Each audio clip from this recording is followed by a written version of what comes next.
is enough for today. And I think we would all agree that today's trouble is most certainly enough for today.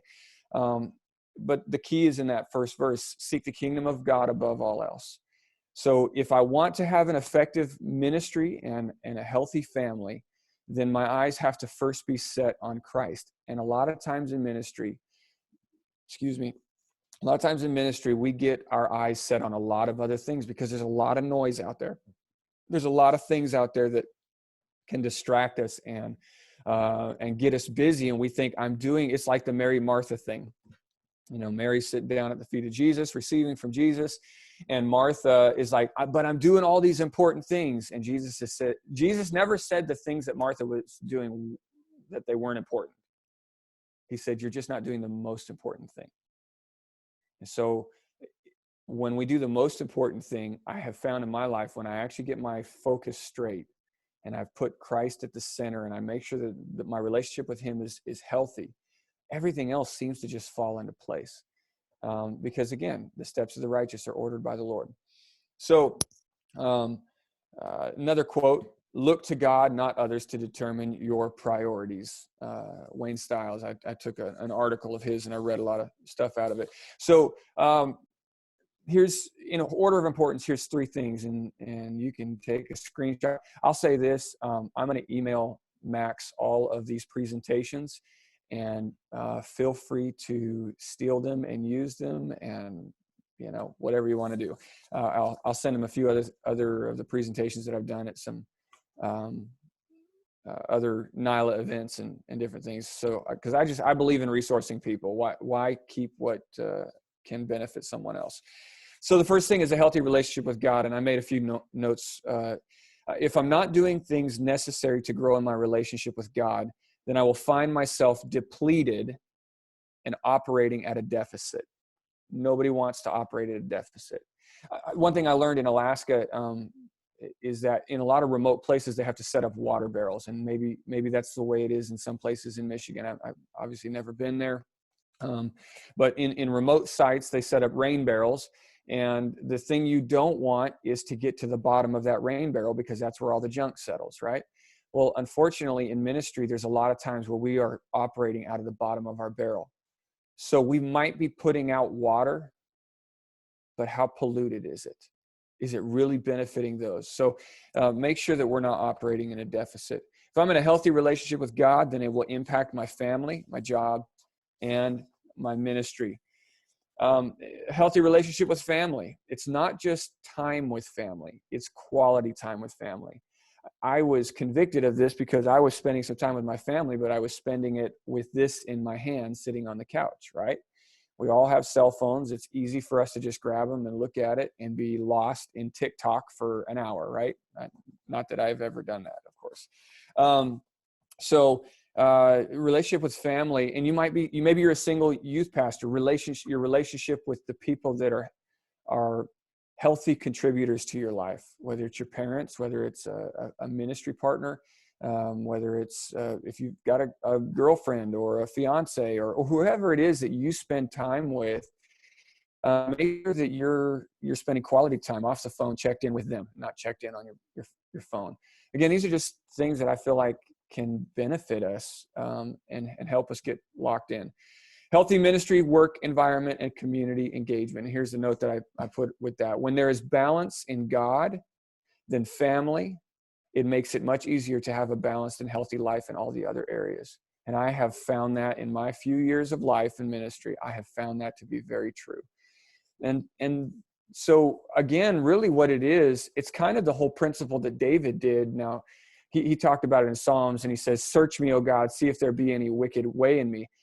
But that first line is the important part, search me. How many times do we really search ourselves? And so I want to encourage you today to make sure that you're examining your life and where it is that you're going and what are your priorities, and are your priorities, have you made them priorities because you've always done it that way and it was your comfort zone? Or is it a priority because you feel like in this season God has directed you to do that? The next thing I would say is to be intentional. I like this term. I don't want to accidentally stumble into things. That's not healthy ministry. That's not effective ministry. So be intentional. If you never stop to make a plan, you'll never find balance. That's just the truth. If you never sit down and make a plan, some people are like, I just don't know if I have time to make a plan. You don't have the time not to. Like you are doing your ministry and your family and your life a great disservice by not stopping for a minute and planning, because in that time of planning, you can do this whole search me, figure it out. You might say, I don't have time to stop and plan. And again, once I said, I already said that, no, but you can't afford to not stop for at least a moment. The next thing I would tell you to do is follow through. So once you've been intentional and you've made a plan, follow through is important. We all, and I will say we all, have things in our life where we started and we did not finish. In fact, you may have a garage full of those kind of things. I know for a while I did, and then me and my wife went in and cleaned up a bunch of our garage a couple of weeks ago. So that felt hugely successful. But follow through, and following through means there's going to come a point where it's just like in a marathon. They always talk to you about the second wind that you get, you run and you hit the wall. It's in that moment when you push through that your body it finds that extra energy. And that's where follow through is at. You got to follow through. Plans are great, but mean nothing without implementation. Launching into a plan can be exciting, but when the excitement wears off, don't abandon the process. All right. If God gave you the idea, this is something I want you to hear real quick. If God gave you the idea, then it's going to succeed according to his will and plan and his timetable. So let him be the guide. But to do that, a lot of times what we do is we go to God sincerely. He gives us an idea and maybe even the whole plan or a good bit of the plan. But then we stop going back to him. Hey, Lord, am I still on the right path? Am I still following the blueprint? Am I still following the plan? Am I going the way that you want me to do? So make sure that you're continually seeking the direction of the Holy Spirit. Next thing, utilize your team. You might say, I am the team. Well, there are ways that you can get others involved. I talked to one youth pastor. He had like a 75-year-old man that was his greeter. He would come in at like 6:45 to about 7 o'clock, 7:05. He stood at the door and high-fived kids and, fist bumped and whatever it was. If they had something to give out that night, then he was giving it out. And then he went into Bible study with the adults. Like, there's ways to involve people.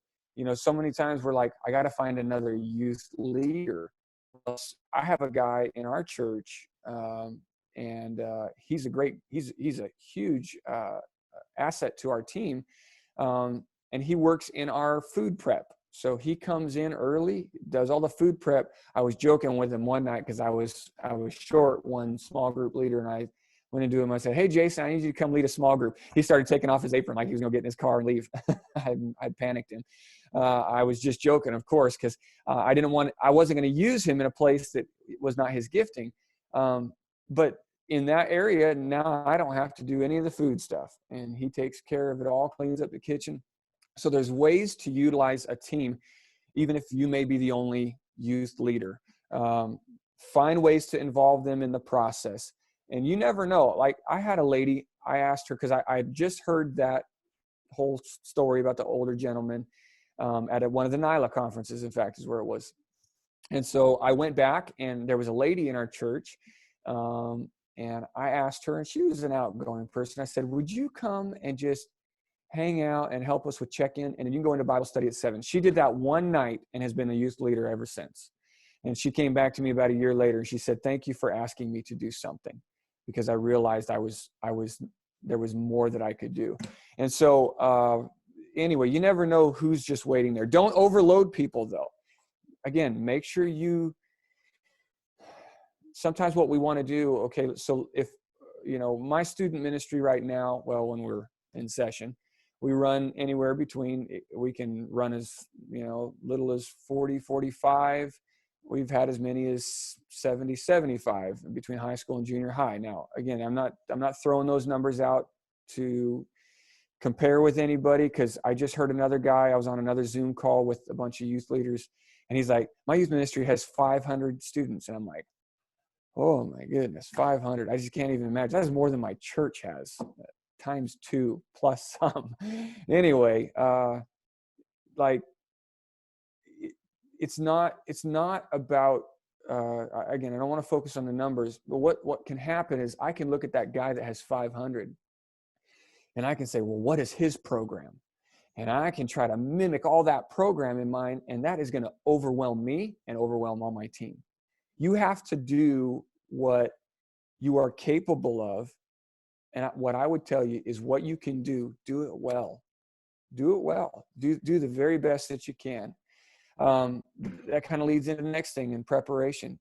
Take an evening. Now, I realized I was talking with Max, and I know a lot of you may be bivocational. Now, I can't see raise of hands or whatever because I've got 4 of you guys on my side of the screen, but most of you are probably bivocational. We have a lot of that here in South Georgia. In fact, before I came to South Georgia, which is now about 8 years ago, all of my ministry before that, I was bivocational. I worked for the cruise industry, and I was an operations supervisor for Princess Cruise Lines and all the bus tours and stuff. And so I fully understand what it means to have to try to find this balance. So for those of you, especially that maybe you don't get normal office hours and you don't get that time to really prepare, here's what I would suggest that you do. Take one evening a month and plan your lessons for that whole month. Now, it doesn't mean you're going to have every little detail of content, because you might plan your lesson at the beginning of the month and you get to the end of the month and there's been a pandemic that's happened. And so you're going to make some adjustments and you're going to kind of, navigate that. But for the most part, sit down and take a couple hours and plan out your lessons. And then as you go, you're not trying to prepare something that night. Get a few people together and say, all right, we need to come up with, if you like to do games at your youth group, we need to come up with 8 games, 2 per night that we can do. And just plan those things out. Give yourself one night as opposed to trying to figure it out on Wednesday evening, or if you do yours on a Sunday night or a Sunday morning, whatever it is that your time is that you meet. So take time to plan. Do some sermon series. That's always an easy way, because you can do a little review the 1 week and then jump. There's a lot of great resource. I'm going to share some of that here in a minute. Just one avenue that we've used. Use ready-made resources like the Feed Network. I think it was the youth department, and Max can confirm this with me. I'm pretty sure, like David Blair and Rob Bailey, they put out something from the youth department that has a whole bunch of resources. You may have already seen it. Different links where you can get all kinds of stuff. And if you don't have that, Max can make sure that you get that, or I can, however we need to do it. But in there is the Feed Network is one of these opportunities. And again, the link, I think, is in that file that they have. I went to this round table and they're talking about how do we engage students in the Bible. And I found out about this program that they do. It's completely free. And they have all these lessons and videos that you can do. They even have a game that you can do. It's for like small group models, but if you didn't want to do it with your small group, you can use it as a Bible lesson for your deal. They call it catechism. Now, I realize if anybody's familiar with the Catholic Church, catechism is a word that you hear in the Catholic Church a lot. But what catechism basically means is question and response from a biblical place. So they have 70 what they call catechism questions, but I promise you it's not Catholic. I've gone through a good bit of this stuff. It's very good, biblically based scriptural principles. And it leads you through, and it is phenomenal. Top quality, great graphics, all that kind of stuff. And you don't have to prepare it. All you got to do is just kind of study through it. And then I would suggest, if you can have a meeting at least once a month, maybe a couple times a month with your team, just to, build morale, come up with ideas and all that kind of stuff. These are just ways that you can prepare. I just got a couple more things I want to share, and then we'll kind of open it up. I'll turn it to Max for a few minutes if there's questions, or see where he wants to go with the next little bit of time. But use your time wisely. Time is important. Now, I realize we have a lot of time right now, but again, this is a perfect time to kind of, talk with your leaders, whether it be through Zoom or on a phone call or FaceTime, and get some ideas. Hey, what are we going to do come out of this? What are we going to do in the middle of this? So find things that help that keep you on task, whether it be a list app, alarms, Post-it notes, whatever. Stay on task. Determine the order of importance. Not everything has the same importance in ministry. Not everything is a number one in the list. I have a family member that's their biggest problem, is that they'll see a list of 10 things and they're like, everything's important, pick up that piece of paper and, patch the hole in the wall and all this. So then they're picking up all these little pieces of paper and there's still a gaping hole in the wall and they've run out of time because they didn't put the order of importance. So that's important in ministry. What's the most important? Begin with that. If something is absorbing most of your time but has little or no impact, you need to consider eliminating it. That's tough, especially if it's something that maybe you started and you launched and you felt like it was your baby kind of thing. It's difficult, but if it's not benefiting your ministry, you need to consider eliminating it. I know it's hard at times, but everything has its season. And when the season is over, moving on is the healthiest thing that you can do for your ministry.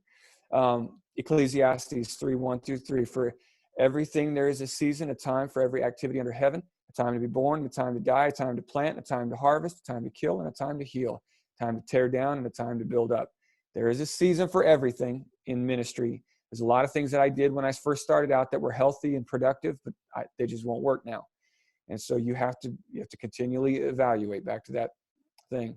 So right here, if you have your phone, you're not on your phone for this Zoom call, you can scan your camera over that QR code and it will take you in the link to the Catechism website. And there's another one called Insights, and those are pre-done surveys. You just log in. It's all free, costs you nothing. It will never cost you anything. There's a book you can get with the Catechism questions that you can send to, or you can give to your students. That's like $3, but you don't have to have that because you can print all the materials off if you want. The Insights is a survey that you send out and it gives you real-time updates. Now, you can't create your own survey if they're already pre-done, but they have some really good questions on there. They'll ask them what their grade is, how long they've been coming to youth group, and then they'll ask other questions. The way I do it in my youth group is I'll put the QR code to that particular Insight survey up on my screen, and then I'll have a prize, and everybody goes and they'll scan it, and when they bring back and they've completed the survey, I give them a prize. Then I know I'm getting students to actually get on board, and it gives, again, some great insight into your stuff. So if you don't have that, I will, in our next little pause here, when I turn it back over to Max for a few minutes, I'll try to find the website and I'll drop it in the notes over there. Let me just share my last point in this session. Celebrate the wins. All right. This is critical. This isn't just youth ministry. This is any ministry. I say this every time that I do a training session, because it is so important. There is enough negativity out there, especially right now, frustration and distraction in the world. And certainly there's all of that in ministry. So make time to celebrate the wins, big or small. At the end of our youth group nights, and we can gather our youth leaders together, we'll talk about all this stuff. Listen, I've had the police called to my youth group 2 or 3 times. I had a gang, just about a gang war right in the middle of my youth group one night.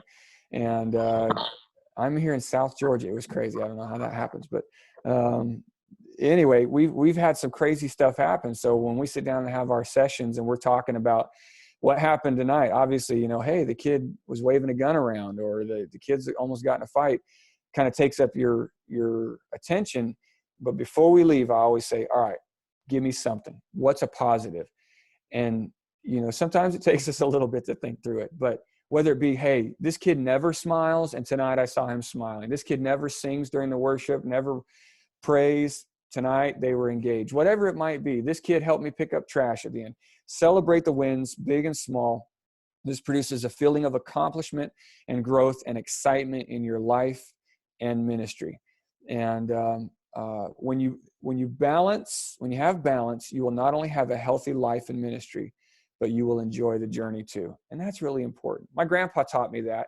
He's been a minister in the Church of God. In fact, he was a pastor at my church in Ketchikan, Alaska, for 57 years. When he retired as the longest tenured pastor at that time. in the Church of God. And for a long time in his ministry, he was always going from here to there. And it was later in his ministry that he realized, I'm missing part of the journey because I'm just trying to get from point A to point B. I'm missing all the stuff in between. And so I learned that early on. Enjoy the journey, the highs and the lows, because it helps to develop who you are as a minister. And so again, the balancing act is not always easy.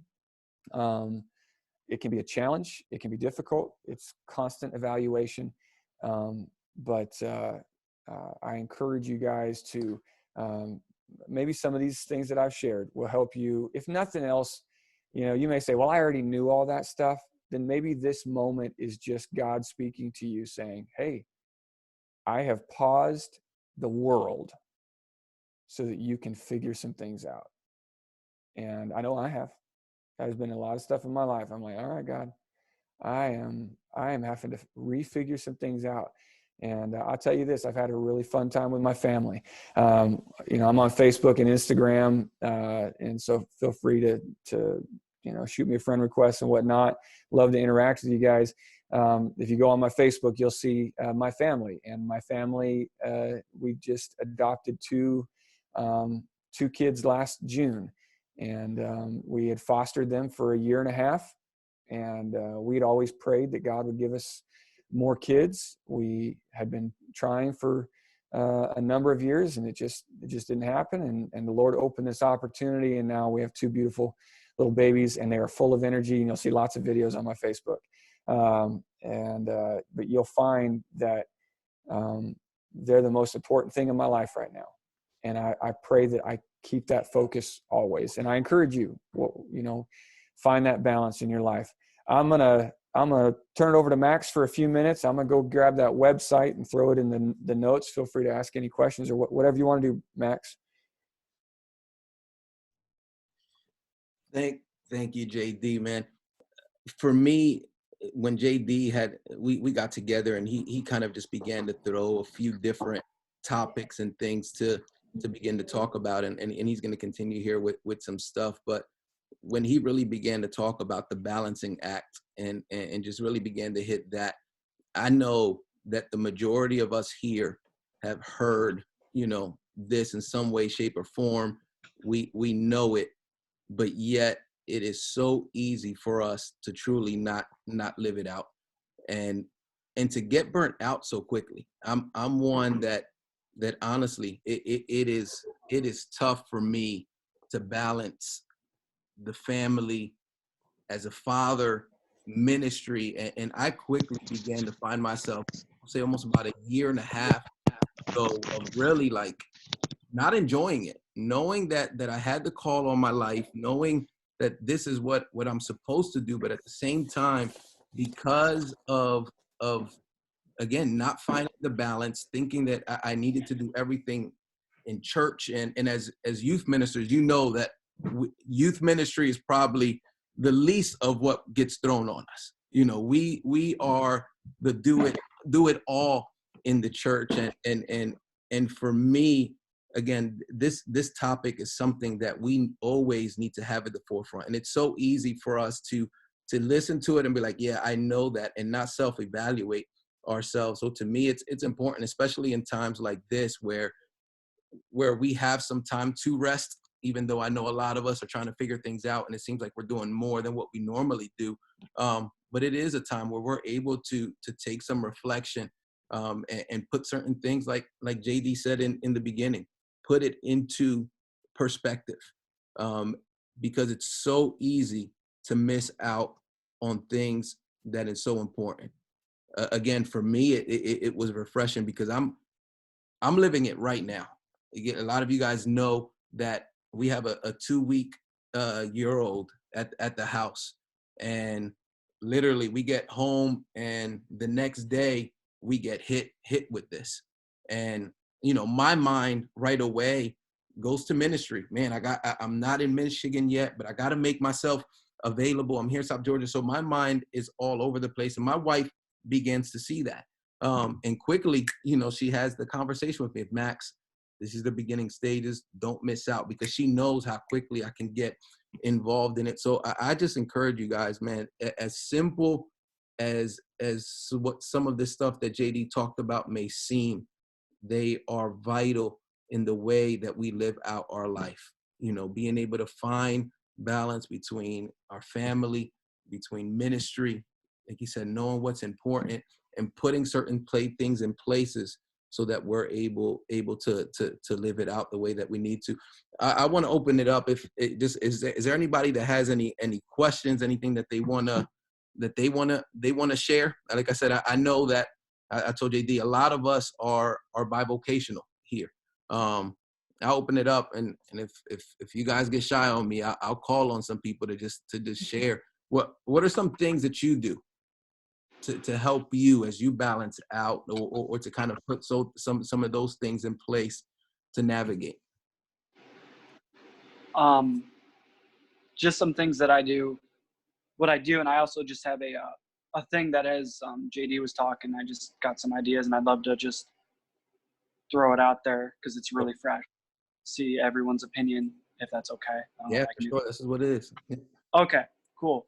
First, what I do is, since I work at a rest area, I do have a lot of time to rest. But what I started doing is I started reading books that'll, not just random books, but intentional books of like, okay, this is going to help me build me and my personal relationship with Jesus. This is going to motivate me to get alone and to rest, and finding the importance of taking that time and just not even talking, just sitting in the presence of God to let him melt away all the stress and all the anxiety of the day, of the week, and just not worrying.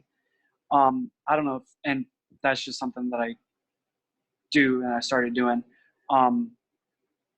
The kind of fresh idea that I have is, since I am the only like kind of leader, which I loved what you were talking about, like finding people to help out with that. I just think that's cool.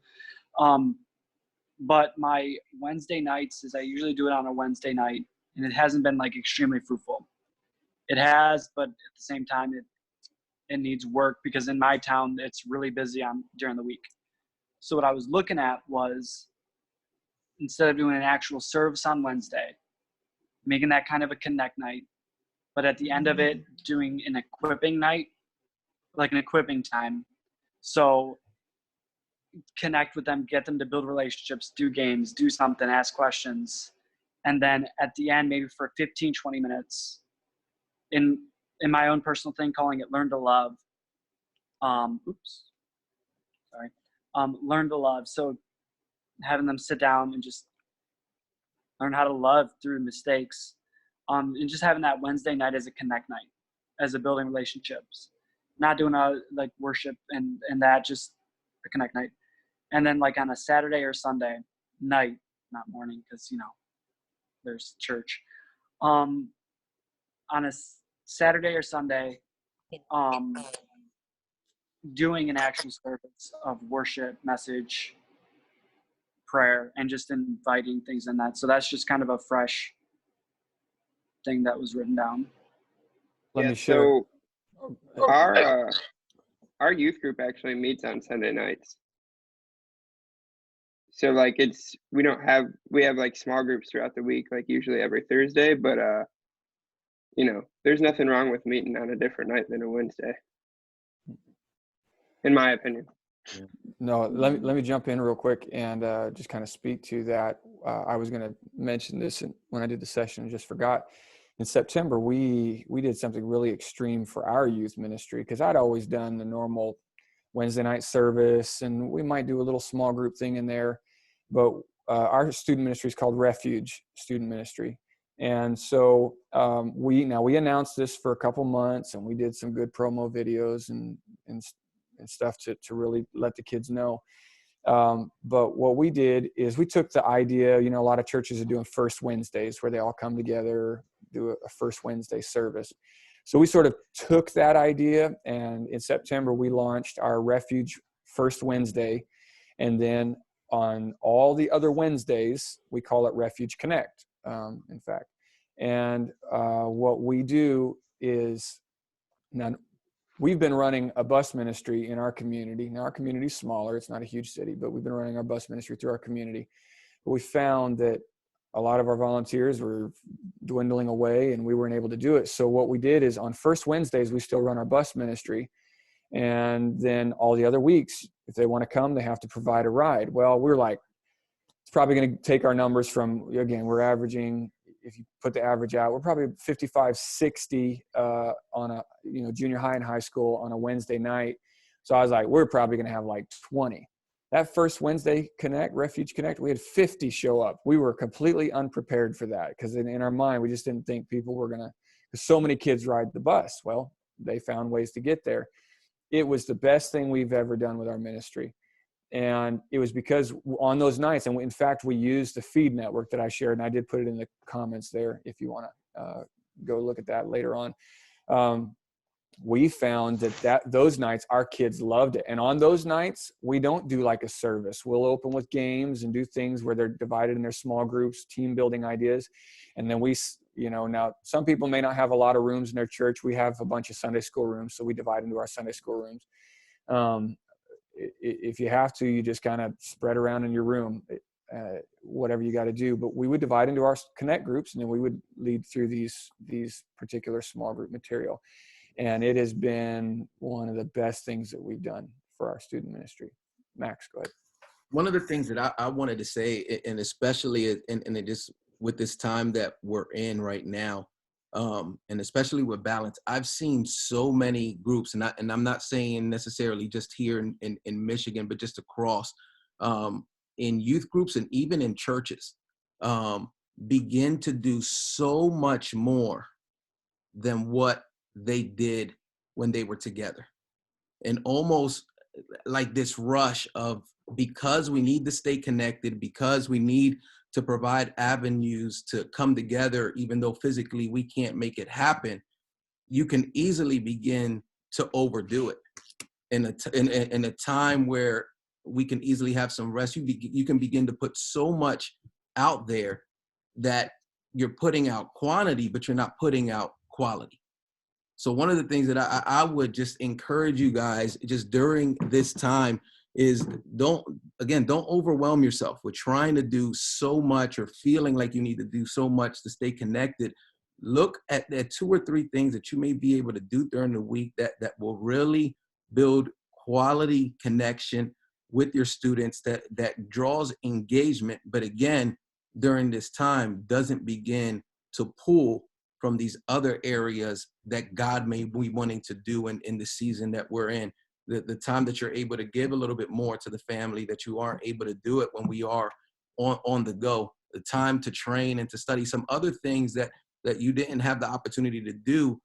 Don't feel that, look at it and don't begin to overdo it just because of that need or that rush to stay connected, just to kind of have that mindset of quality over quantity. Because again, I've seen a lot of that begin to happen, and you can easily become overwhelmed during this time. I wanted to ask and just kind of throw it out there, see if anybody does have it. Does anybody have certain systems that they probably use or have put in place that they could share, whether it's usually I take a schedule, we say usually Monday is a study day, Friday, we know it's for our family, stuff like that you can share it, that you put in place to help you kind of keep some of that balancing in your life? I know that we were talking bivocational a lot, and my wife and I are doing worship and students, so we have to kind of deliberately separate our days and figure out what's going on. Our office hours are usually Monday through Thursday, so what's been great is Fridays we take that day off, and we take Sabbath that day. We don't do any work. We usually the kids are at school. Right now that's not really the case, so our schedule's kind of gotten interrupted, but we take that time to use for spending together and recharging. And then we try to schedule out, the week depending on what's going on. Thursday I'll spend doing music stuff. My wife, Erin, does her scheduling somewhere in the third or fourth week for that as well. So we try to schedule that together to have time. As far as like maintaining balance, what you guys were talking about earlier, something I got from somebody was when I was going to be a music teacher originally, and I was doing my student teaching, and my cooperating teacher, the guy supervising me said, no matter what I'm doing during the day, it hits 3:30, 4 o'clock. He goes, and I go home. He goes, I drop everything. And, because all that work will be there tomorrow. So if you're in that kind of situation, you're swamped with stuff. And I've applied that to my life. It hits the time when office hours stop. And for the most part, unless I'm doing something I absolutely have to, I just put it down and go away. It was so simple, but it was really something that was really profound in the moment. Anybody else? Yeah, so I got one thing, man, that's probably really helped me in I wouldn't say just balancing family life, but balancing I would say what I do in ministry. I know there was a couple just things that really kind of shaped where I'm at now. One of them is I spent a long time modeling my ministry after who was before me. Um, and because one, it worked. What they did, it was awesome, and I was like, that's great. I want to do that. I want to be effective like that. And God just kind of brought me to one place with it, with just like when he told Joshua, he said, "Look, my servant Moses is dead." And he told me the same thing about, not saying like the youth pastor before him was dead, but he's saying like, hey, like that season for them, it's been over. Like he got them where they needed to go. And if you're going to take these kids to this promised land that I have for them to fulfill their purpose, I'm going to need you to walk the way I told you to walk, not the way I told them to walk. That was probably something that really helped me balance. And another thing that I recently started doing this year, and this might not be for everybody, but it had to happen for me, is I'm a perfectionist. I love looking at what other people are doing and being like, okay, all right, let me pull a little bit of that. Let me pull a little bit of that. I listen to a ton of podcasts, read a ton of books, and I just felt like I should stop listening to all of those like just major preachers. I just don't listen to them anymore. Just because I just felt like I spent so much time feeding from somebody else rather than feeding from God, rather than spending time with him and getting it from the true source. I was getting it from like a secondhand source. Now, like everything that they preach about and all that stuff it's all really good. I love Stephen Furtick. I love Michael Todd. They're like awesome. They're great. But I just realized in my own, personal walk, I mean, it was having a huge effect on me. And, when it just, I wasn't going as deep as I should be going. I'm taking this secondhand source, and then now I'm giving it to somebody else. I'm regurgitating something that somebody else said, and it's been something that just honestly, truly helped me a ton. To just be the time that I would normally spend listening to a podcast, the time I would normally, be reading a book. And I still read and still do that stuff. I'd encourage you to do that, but I would just say find a balance in it, because we can go to, huge extremes on it to where I'm like, well, I'm going to read all these different leadership books, but I'm not really spending time on my word. Accent them and complement each other. That's just been something that's been a really good, balancing act for me, is learning how to balance those two. Let me just throw something in there. I think it was TD Jakes. He was talking about, books that people read, and they're like, he made the statement, I'm probably butchering it, but it's basically something to this effect. Do you want to read the books that I write, or do you want to read the books that I'm reading? Right? Because what is it that is producing the source for what I'm, now obviously that's, again, speaking of different books and things like that, but for a lot of these writers, they're probably hearing, like you said, Forrest, from, when they really hit a book that just, man, it seems like it's just taking the world by storm. They're getting their download from the Lord and putting it into a book form, and then we're like getting it secondhand, like you said, as opposed to you're getting it from the source. I told a few younger, I should say, youth pastors I was talking to one time, And I just basically made this statement that, or this, illustration that you can always tell, and maybe some of you might know some people like this, you can always tell who somebody has been listening to by how they preach. Mhm. Right?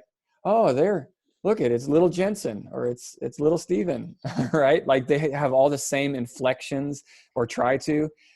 And I remember early on, my grandfather and another minister said the same thing to me. He said, just be you. Be the best version of you. God didn't want you to be the next Stephen Furtick, like you said, for us. He didn't want you to be the next T.D. Jakes, God called them to be them. God wants you to be you. Now, again, I pull resource and ideas, but I don't try. I always ask my wife, if you're married, your spouse can be your greatest resource, as well as the one who will speak the most truth to you at times, and it's painful. But I'll come home from my message and I'll say, how is that? What did I sound like so-and-so, or do you feel like that I was just speaking from my heart? And there have been times she's like, it kind of felt rehearsed or whatever, and as hard as that is to take at times, or as, you sounded like somebody else, again, it's not that we're not taking resource. Like if Max does something well, I want to learn from him. The Bible says that experience is a dear teacher, but fools learn by none other. So if your only teacher is experience, the Bible basically refers to you as a fool, because there are other great experiences out there. However, the Bible never once said, be that person. Speak the way that person speaks. Do all the same things that person does.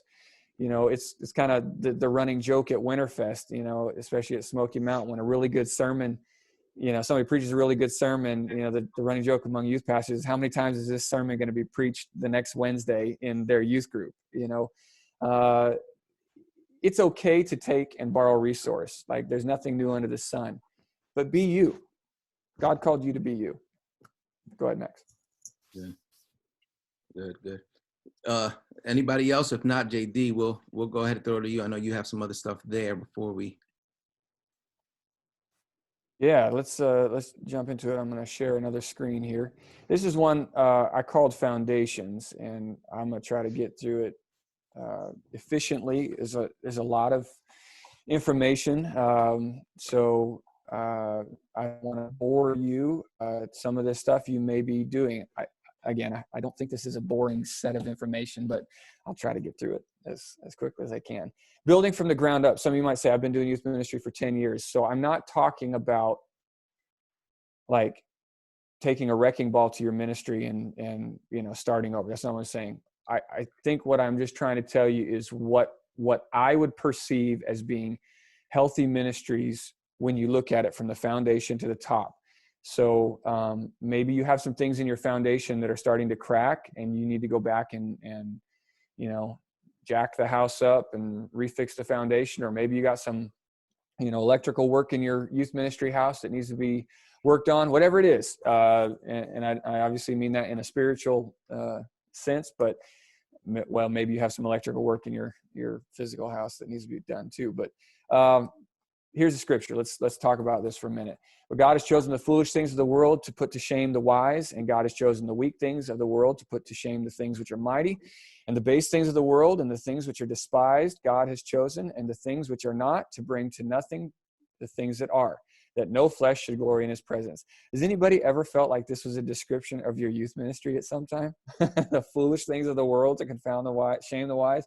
Me, probably more times than not, I've felt like, wow, I feel like this is what I look like.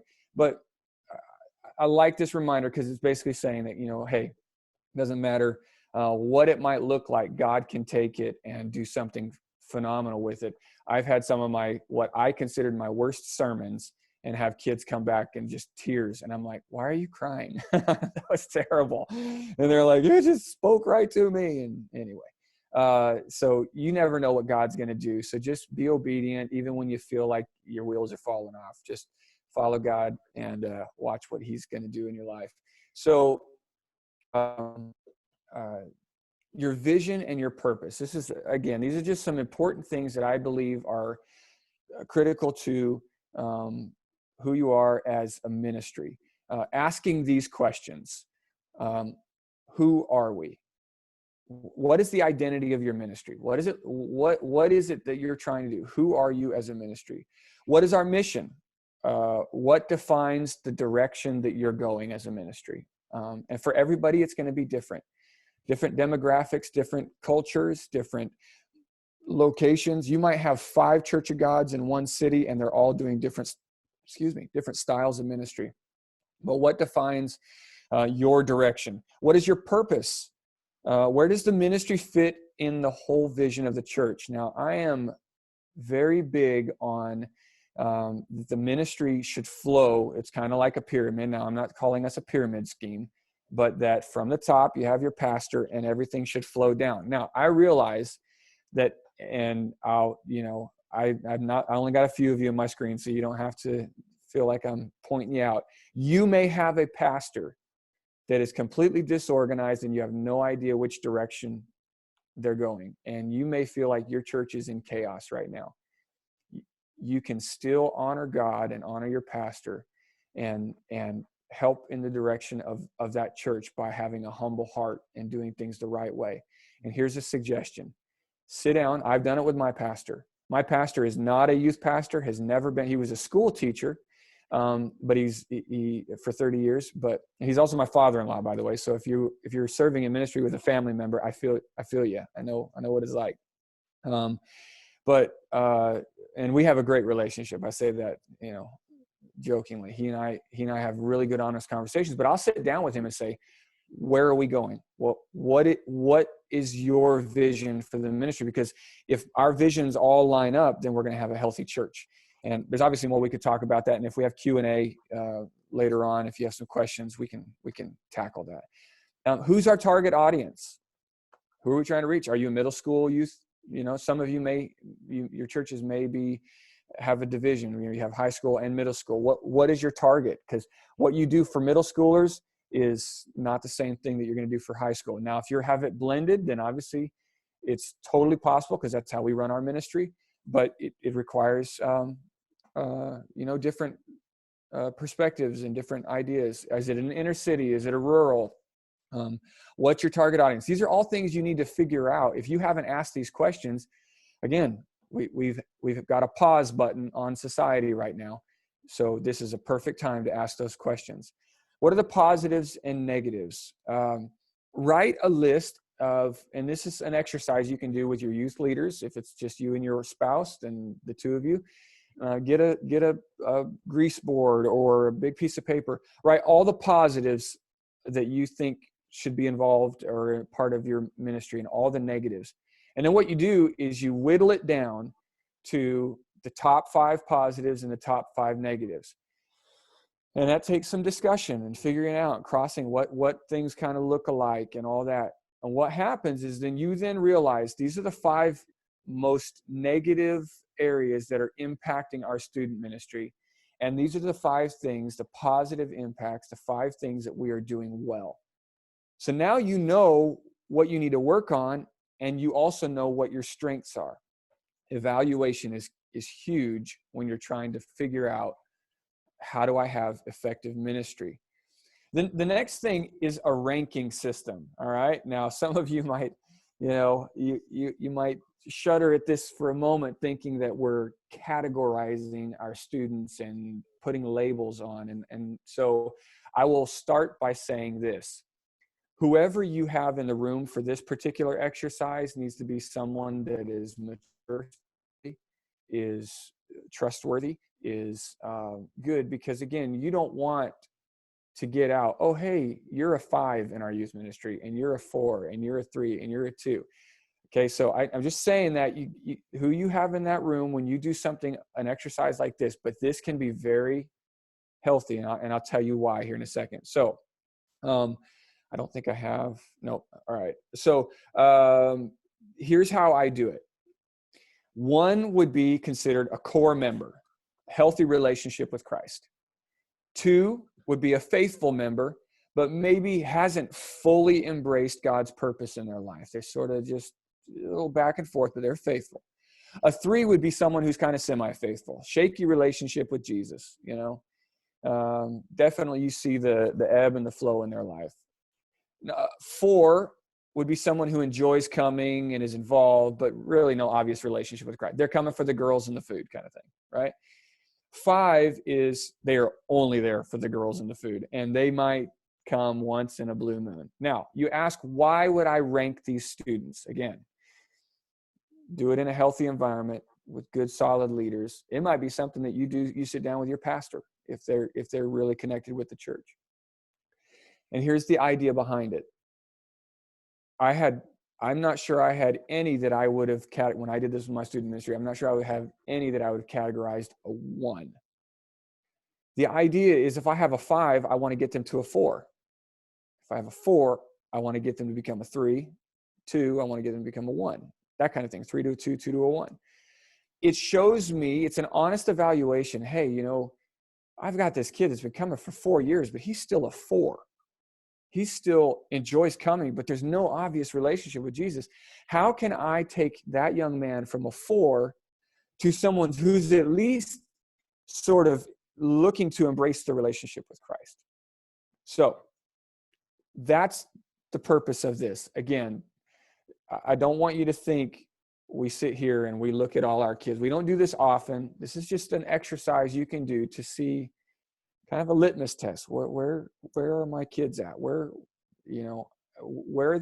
How can we bring them? The purpose is not to rank them. The purpose is to get them from one step to grow another. I hope that makes sense. If you don't like that, you don't have to use it, but it's something that we have done in the past, and it honestly gave us a good evaluation. The next thing is building your team. Who's in the boat with you? Your youth leaders. These are the ways that I have sort of broke down our 3 levels of ministry interactions with our youth ministry: youth leaders, team members, support members, kitchen, that kind of thing. And you can see on there those who you trust to demonstrate and speak the vision and core principles of your church and your ministry.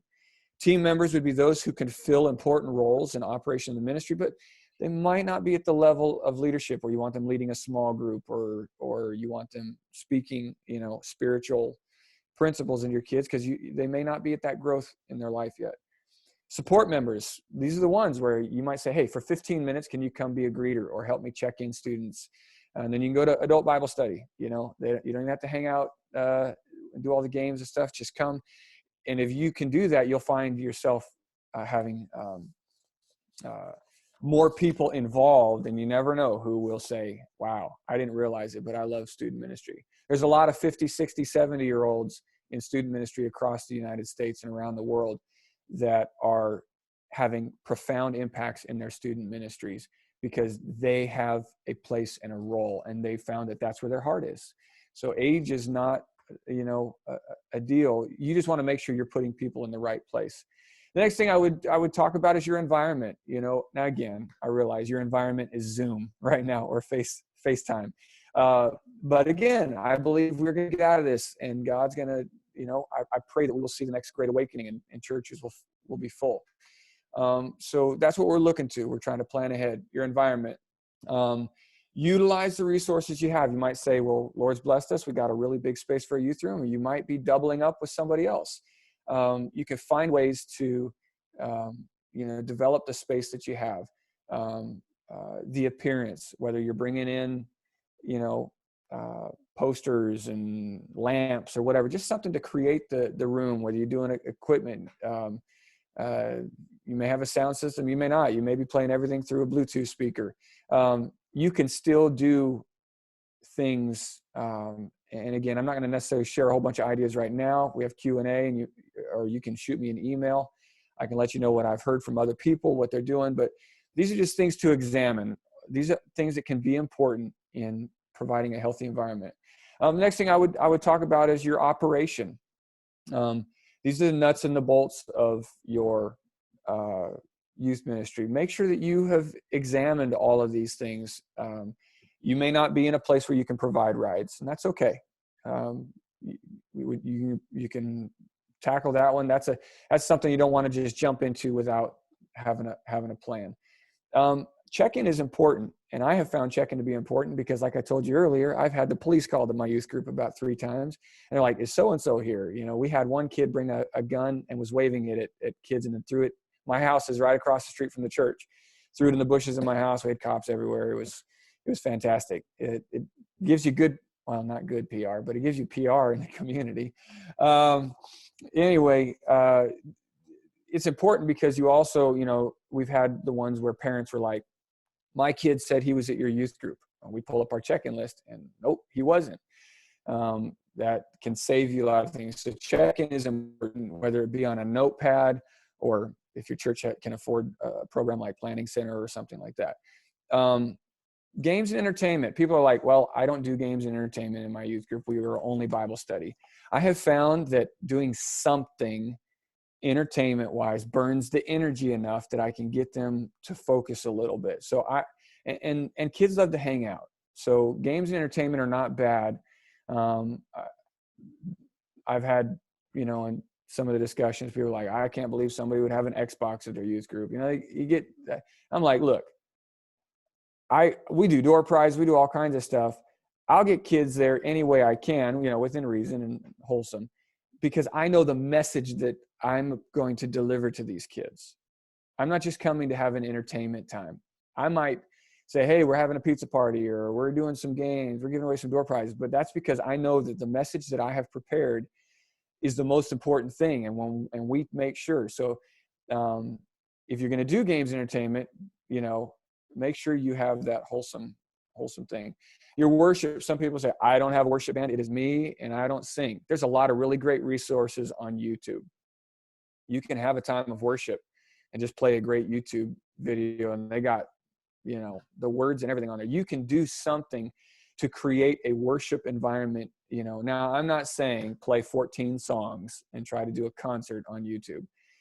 We've found there have been seasons in our ministry where we did one song because the kids were just weren't there. They weren't in the right headspace. And I'm not trying to create worship as a negative, but again, we were trying to teach them along the way. And your message, use object lessons, use things. We live in a visual culture. There's a lot of great free resource out there. And again, I'd be happy to share some of that stuff with you. Again, I know I'm not getting into the details of this, and we can have some Q&A here in a minute. I'm trying to get through so we have time for that. I'm just telling you things that you need to make a checklist. What are we doing here? Is it important to us? Is it helping our ministry? I'm just giving you some ideas. And I've got a few more here.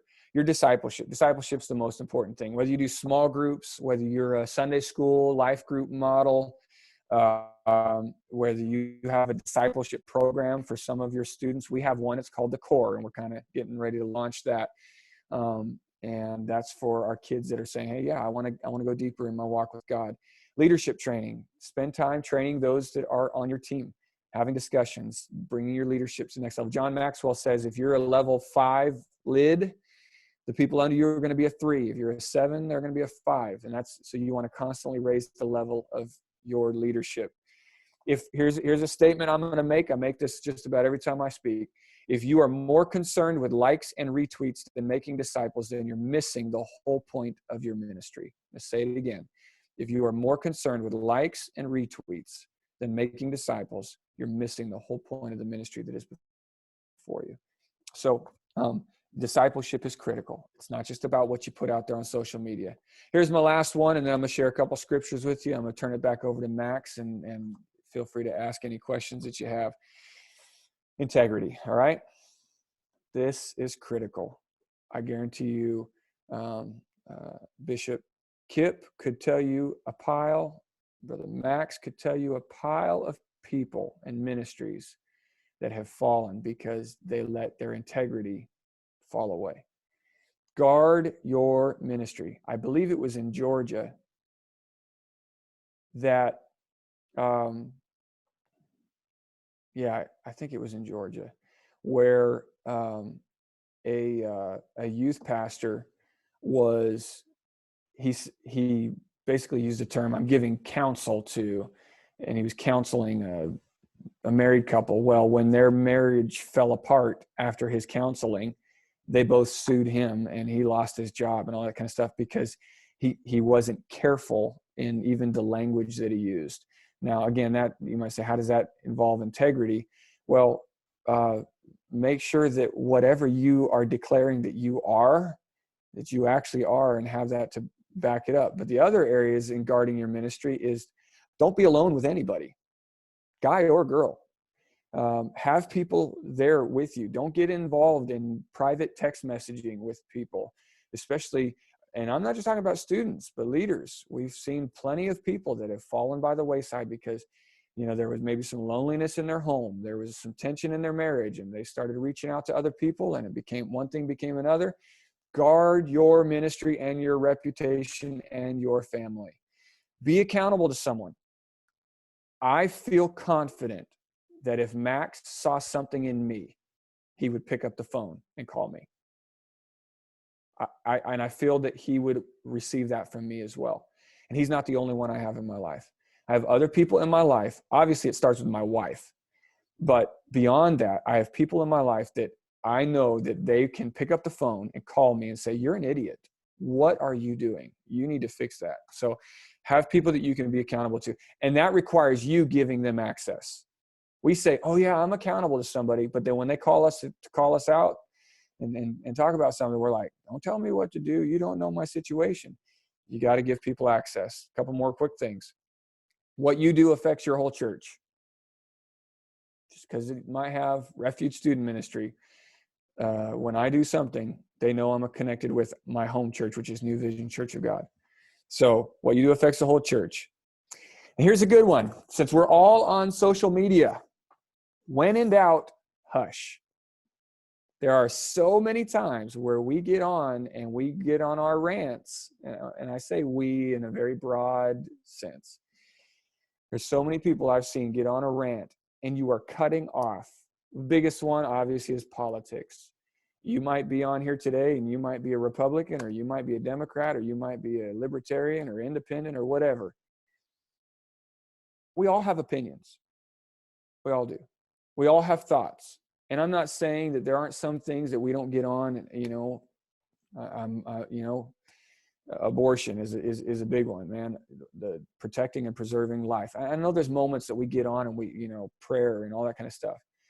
But I've seen so many people that get on and share a political opinion or a public opinion when they may be right. But what they've done is they've cut off half the community that God may be trying to send them to because they decided they wanted to share an opinion. All I'm saying is be wise. If there's doubt, be careful because you don't know who you're going to reach. And I'll end with this story and 2 scriptures. All right.